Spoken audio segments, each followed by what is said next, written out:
So Sure. Ritu ma'am, could you tell us a little bit about your journey in the last couple of years?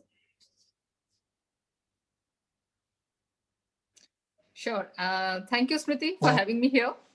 And yes, so my journey has been wonderful, I would say. So my to give a quick background on my educational qualification, I've been a history scholar through and through, graduation, postgrad, MPhil, and PhD, all in history. And but then as somewhere I realized that I don't think I'm doing the right thing. Is the motive only is to attain degrees after degrees when you don't really want to pursue any career related to those degrees? So that was the time I decided that I mean enough of slogging now. I need to really focus on the career that I want to really take upon myself. And I found my true calling in PR and communications, and that was the time when I realized that I'm more of a people's person. I like interacting with people. I love communicating, and I love to exchange information and knowledge. And and ever since then there has been no looking back, and I've been fortunate enough to be always at the hem of affairs, the organizations, the corporate brands I have been associated with. I've always been one of those decision makers, and so that I've been given a lot of authority and liberty to carry on within my domain. So it's been a wonderful journey. Amazing. So, being a communications professional and someone who's been in the industry for so long, how do you think it has evolved in the last few decades or last few years? See, I would say the essence of PR and communications has remained the same, which is, of course, creating awareness and creating visibility around the brands that you are representing. But having said that, there have been dramatic and drastic changes, transformations, so to say. In our times when we had started, it was more to do with which now we call as traditional PR.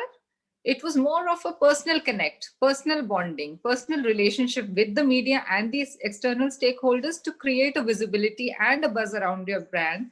And there was a lot of credibility, also involved in that. So there was no rush of getting the information out. We would actually research around a certain product or a certain topic, and then once we are able to establish the credibility, then we would go ahead and try and disseminate the news in the market, in the public domain. And the of course it has been a very very happy transformation, whatever the evolution that has been taking place. It's been a very very happy kind of a thing, because now in the digital era, what has happened, it's a very there is a very fast way of disseminating the information, and there is too much of information sometimes. So it becomes, what I personally feel, and it's again my personal opinion, sometimes somewhere that credibility does get a bit compromised. And because people are not really going after the credibility, they are in a hurry to disseminate the information, because there is a lot of information.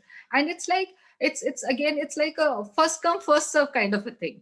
If you are the first one to create a buzz around your brand and to create noise around your brand, then of course it gets lapped up by the media, by everybody, because it's there online. So it's a very very fast way of getting the information out there.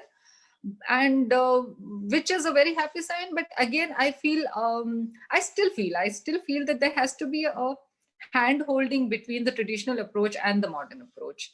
So yes, evolution is good, but I still feel that the credibility should not be compromised upon.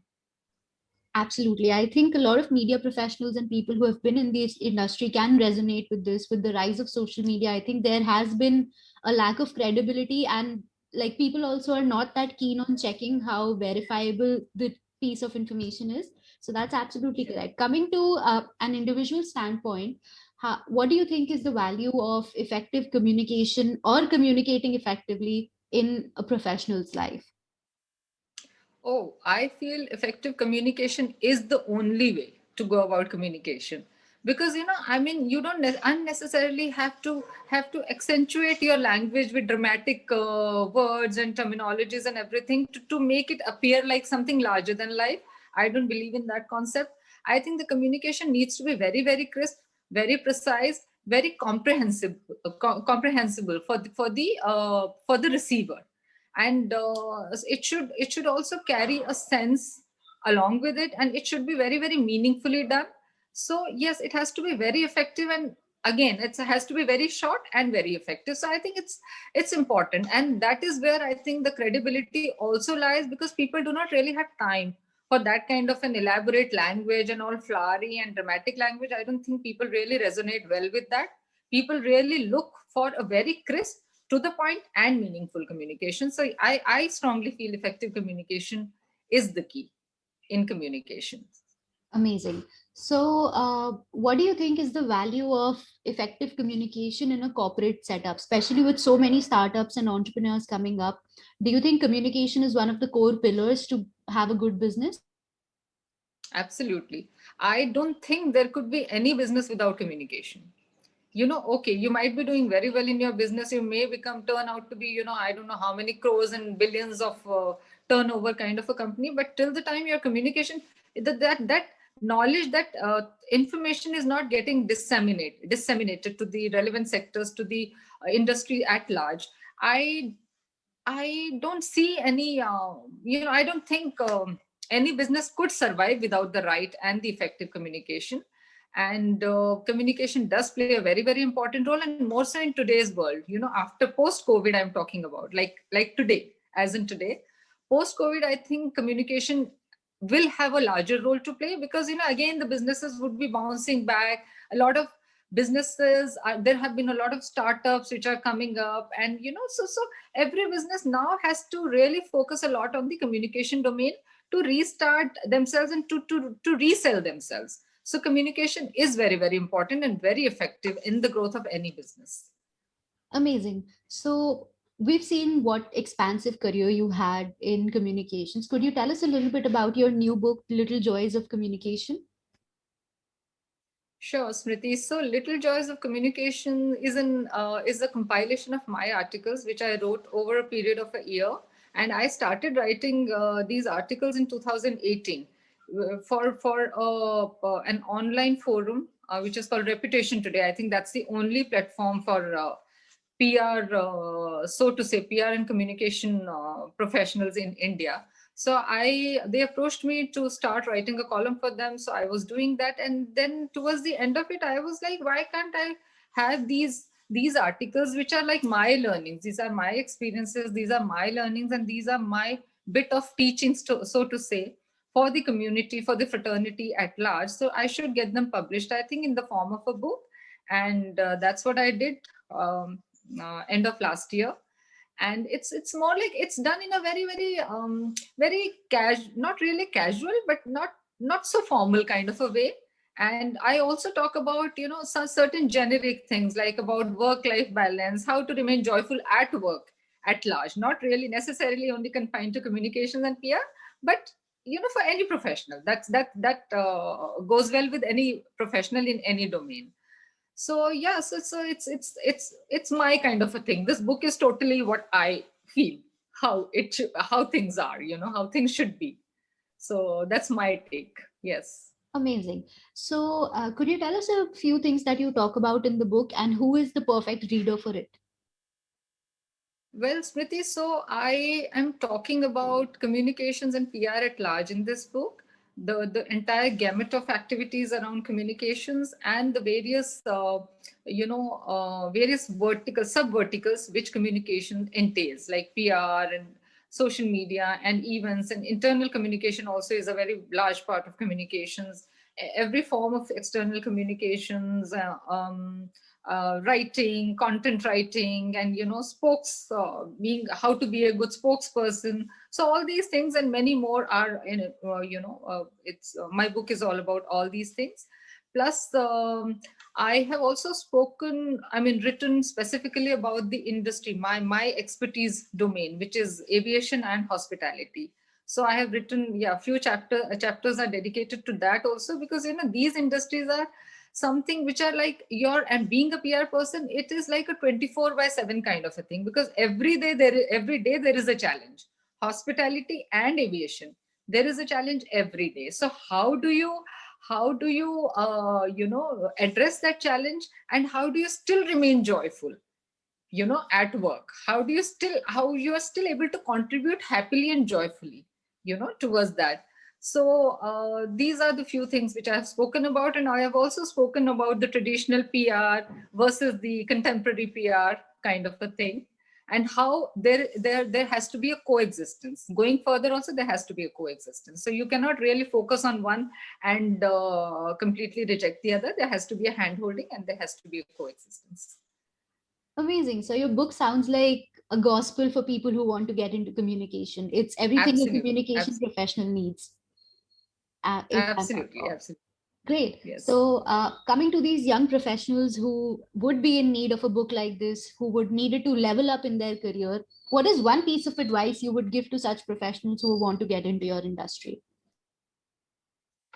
Well, Smriti, that's a very good question, because this is something which is very close to my heart. And I can say by experience, as a professional, as a communications professional, I have emphasized a lot on integrity. Because, we as communicators, we are entrusted upon with a lot of confidential information by the companies that we are working with. So I think it's very important that you analyze, you judge the things, and you disseminate only the information that should actually go out in the public domain. And integrity really plays a lot of, it plays a very, very major role in doing that. So that's my bit of advice. I mean, never compromise your integrity. And another advice would be, I mean, of course, I'm just adding this on, would be to play a very credible role as a communicator. Please, do not compromise on your credibility as well. So there should not be a haste of just going out with the information that you have. Take your time, establish the credibility, establish the facts, and then only go ahead. So that's all I can say. Amazing. So I think that's a lot of good information. Even in this interview, before people can get to your book, I think they would already have a lot of information going on with this interview alone. Uh, let's just close this one with one final question where we talk about uh, how do you think a professional can use your book to have actionable steps in their industry? What are a few things, what are a few key learnings they would have by the end of the book?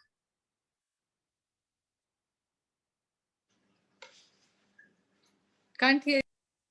Okay, amazing. Let's just have a final question where you tell us about a few key learnings that people can take away from your book. Sure. Can I start? Yes, absolutely. Yes, Smriti.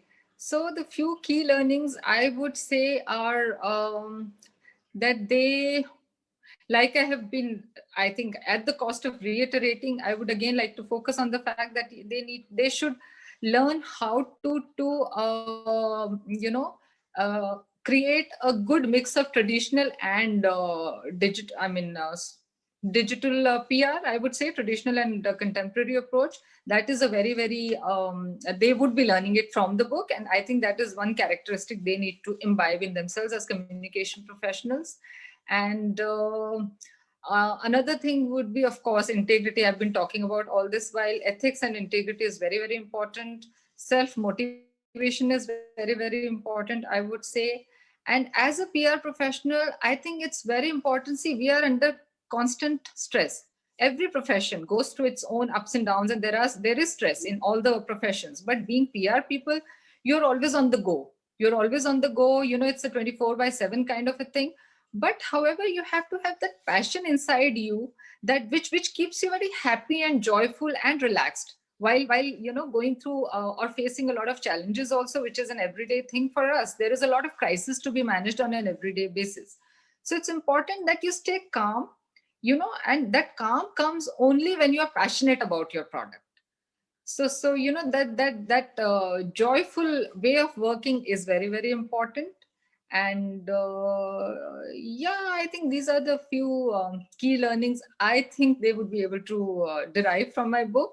And these are the few things I would like to focus upon for the young communicators. Amazing. So I think this has been a very insightful interview, ma'am. Thank you so much for your time.